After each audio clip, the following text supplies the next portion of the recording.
सुनाओ KPIT technology limited, अब देखिए 551 का प्राइसिंग देखने को मिला एंड जो हाइप बनी रखी थी मार्केट की एक टाइम पर ग्रोथ स्टॉक के नाम पर ये सब बेचा जा रहा था, वो आज की डेट में फ्लॉप स्टोरी निकल चुकी है। Hi, this is Dev and watch it story. But यहाँ पर एक ट्विस्ट है जो कि आपको जान लेने चाहिए। पूरी एनालिसिस देखिएगा एंड आपको समझ में आएगा। एंड अब चार्ट पर जाते हैं। एक टाइम था जब मैं यहाँ पर ना इसको कवर करता था एंड मैं आपसे एक ही बात बोलता था कि ग्रोथ नहीं आ रही है बट फिर भी एक हाई वैल्यूएशन पर स्टॉक है। एंड आईटी स्टॉक्स क्रैश होने लगे थे ऐसे जो हाई वैल्यूएशन पर थे, बट कुछ स्टॉक्स जो क्रैश होने माफ करिएगा यहाँ पर ना आपका करेक्ट होने का नाम नहीं लेते थे, तो वो दिक्कतें थोड़ी सी बढ़ती चली जाती। अर्निंग्स उस तरीके से आ नहीं रही थी एंड करेक्शन फिर वो हो नहीं रहा था एंड वो चीज़ इन्वेस्टर को काफ़ी ज़्यादा हद तक परेशान कर रही थी। बट जब ये ट्रेंड लाइन टूटी ना तब उसके बाद करेक्शन इसके अंदर स्टार्ट होता है एंड अभी भी स्टिल सेकेंड जब ट्रेंड लाइन टूटी तो बहुत बड़ा करेक्शन स्टार्ट हुआ। बट आप जिस जगह पर आ चुके हैं यहाँ से क्या होना है ये बहुत हद तक आप कहीं ना कहीं आपको समझ में आने वाला है। अब यहाँ पर अगर आप देखेंगे तो थोड़ा सा एक बहुत बेहतरीन चीज़ पर नज़र मारते हैं, कंपाउंडेड प्रॉफिट ग्रोथ और स्टॉक प्राइस CAGR। ये अगर आप देखोगे तो 12 ट्रेलिंग मंथ के हिसाब से कंपाउंडेड प्रॉफिट ग्रोथ जो है ना वो -23% गिरी है। एंड यहाँ पर आपका एक साल में आपका जो है स्टॉक का काम काज कैसा रहा है तो साफ साफ समझ में आ रहा है कि -50% रिटर्न पर ये स्टॉक है। बट क्या मैं इसको देखकर ना अब एक्साइटेड हो जाऊं कि यार कंपाउंडेड प्रॉफिट ग्रोथ के हिसाब से मेरा स्टॉक जो है वो ज़्यादा करेक्ट हो चुका है, तो क्या अब मुझे बाई के लिए बढ़ना चाहिए? ये काफ़ी साउंड्स एक एक्साइटमेंट वाला लगता है कि भाई तुरंत खरीदो क्योंकि 2000 वाला मुझे 551 रुपये में मिल रहा है। तो मैं आपको एक हकीकत बताऊं, करेक्शन होना ये ज़रूरी था कुछ स्टॉक्स के अंदर जो हाई ग्रोथ के नाम पर रखे जाते थे या ग्रोथ स्टॉक के नाम पर रखे जाते थे। इनकी ग्रोथ उतनी आ रही थी जो बाकी आईटी स्टॉक्स की आ रही थी, तो कैसे फिर आपको जो है ना आपको हाई पर रखा हुआ है। एंड वही जब हाइप खत्म हुई ना तो टाटा टेक हुआ, केपीआईटी टेक हुआ, हैप्पीएस्ट माइंड हुआ, ये सब स्टॉक टूटते हुए नजर आए।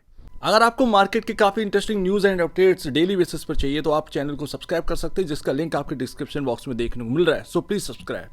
एंड आज के डेट में अब यहाँ पर हकीकत है आप जो है वो नंबर्स जो है ना उतने परफेक्ट नहीं आ रहे अभी भी स्टिल। एंड 257 करोड़ का यहाँ पर ऑपरेटिंग प्रॉफिट निकल कर आया जो कि ईयर ऑन ईयर बेसिस पर डाउन है, क्वार्टर ऑन क्वार्टर बेसिस पर डाउन है।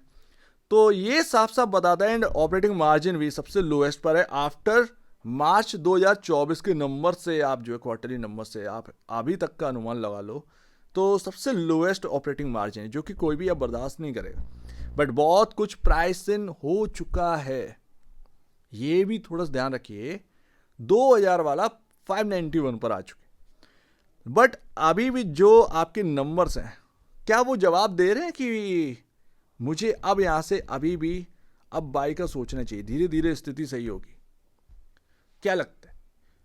ये आपको जो है ना थोड़ा सा इधर भी पता चलेगा कि यहाँ पर जो प्रोमोटर है वो भी थोड़ा सा बेचा है एंड FIIs ने भर भर कर बेचा है एंड DI जो है वो भर भर कर खरीदे हैं एंड पब्लिक जो है उसने भी भर भर कर खरीदी है। आपके सामने इस पूरे शेयर होल्डिंग पैटर्न के अंदर ना एक चीज़ आपको देखने को मिली होगी कि एक बड़ा हाथी है वो आपका बटोरने के लिए तैयार है जो कि DIIs है। वो हर गिरावट पे वो खरीद रहे हैं, हालांकि कम आई है बट फिर भी यहाँ पर ना अपने आप को टिका कर रखे, टिकाए हुए हैं। हालांकि अगर यहाँ से कोई सेल ऑफ आना स्टार्ट होता है म्यूचुअल फंड का या फिर FIIs का कंटिन्यू रहता है तो फिर ऐसे में टिकना जो है ना वो काफ़ी मुश्किल पड़ जाता है ऐसे करेक्शन के बाद भी। बट फिर भी एक DIIs है जो कि आपका जो भी सेल है वो एब्जॉर्ब करने के लिए खड़ा है, तो ये ध्यान रखिएगा। बट यहाँ पर आप देखोगे अब वैल्यूएशन कहाँ पर आ चुकी है, 16,177 करोड़ जो कि कभी 40,000 करोड़ के एवब थी। अब ये वैल्यूएशन अब करेक्शन हो चुकी है, तो अब आपको ना मैं ये कहता हूं कि अब ये स्टॉक्स जो मिल रहे हैं ये बहुत अच्छे वैल्यूएशन पे आज की डेट में आ चुके, ये ध्यान रखना। यहां पर आप देखोगे तो 27.77 का पी रेशियो अगेंस्ट 20.46 के अब आ चुके and price to book value अब करेक्ट होकर 4.40 टाइम रह चुका है। एक जो बड़ा आपके सामने ओवर वैल्यूड स्टॉक था वो गिर कर अब यहाँ पर ना न्यूट्रल वैल्यू पर आ चुके हैं। यस, ये एक हकीकत बात यही हकीकत है। बिकॉज ऑफ क्योंकि ग्रोथ स्टॉक के नाम पर रखा है, जब ग्रोथ ही नहीं है तो फिर आप उस प्राइस पर क्या करोगे टिककर। बट अब जिस प्राइस पर आ चुका है, जिस भाव पर आ चुका है, ये अब न्यूट्रल जगह है एंड यहाँ से अब यहाँ पर ना बाइंग जो है वो स्टार्ट कहीं ना कहीं करना चाहिए धीरे धीरे। ये ध्यान रखेगा क्योंकि सिचुएशन अभी ठीक नहीं होगी, क्वार्टरली नंबर्स अभी इतने अच्छे नहीं हैं कि एकदम से सिचुएशन अच्छी हो जाए। लेकिन जो जगह पर आप आ चुके हो, यहाँ से अब फ्रेश बाइंग जो है वो स्टार्ट कर देनी चाहिए। ध्यान रखिएगा ये बात, जिसको भी इंटरेस्ट है केपीआईटी टेक के अंदर, या फिर आप अगर शेयर बाई करके बैठे हैं, स्टार्ट कर देना चाहिए का मतलब क्या है कि टुकड़ों में बाई करिएगा, एकदम से पूरी वैल्यू पुट मत कर देना, ये ज़्यादा बेहतर रहेगा। ठीक है ना। अभी इस स्टॉक के अंदर अगर आप देखेंगे, मैं आपको बताता हूँ सबसे मोस्ट इंपॉर्टेंट जगह क्या है, 805। ये 805 की जगह है ना, जब भी ये क्रॉस होगा इसके ऊपर टिकेगा, देन इसके अंदर एक अलग ही एनर्जी जो है वो आना स्टार्ट हो जाएगी। ये ध्यान रखिएगा, इस स्टॉक के अंदर वापस से जो है ना ये स्टॉक रिकवर करने की कोशिश करेगा। फुल्ली कर पाएगा या नहीं, लेकिन एक स्ट्रांगनेस स्टार्ट हो जाएगी। अभी जो है ना ये जो बेस बना हुआ है ये 535 का, ये ध्यान रखिएगा क्योंकि अगर ये 535 का बेस तोड़ दिया एंड इसके नीचे अगर आपका ट्रेवल करने लगा, इसके नीचे क्लोजिंग मिलने लगी, यानी कि जो बेस बनाया था वो भी टूट गया फिर से, यानी कि अभी स्टॉक का चार्ट जो है वो नेगेटिव साइन अभी भी दे रहा है, प्राइस करेक्शन और हो सकता है, ये आपको नज़र में रखना है। बाकी अगर मैं और देखूं तो मुझे यहाँ पर और डिटेल में समझ में आता है, जो कि मैंने लेवल्स आपके सामने बना रखे हैं। 805, 800 ये आपके सामने रखी है। जो रेंज है, फर्स्ट लेवल है 649, दूसरा है 700।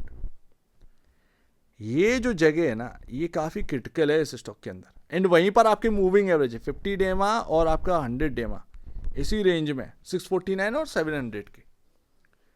तो अगर एक बार मूविंग एवरेज के ऊपर इस स्टॉक ने कदम रख दिया एंड उसके बाद थोड़ा सा यहाँ पर ना उसके ऊपर टिका रहा, देन एक स्ट्रांगनेस जो है वो इस स्टॉक के अंदर स्टार्ट हो जाएगी। तो ये ध्यान रखिएगा। फिलहाल आपके सामने यही जोन है एंड यहीं से प्रॉफिट बुकिंग भी हुई है, आसानी से आप देख सकते हैं, समझ सकते हैं।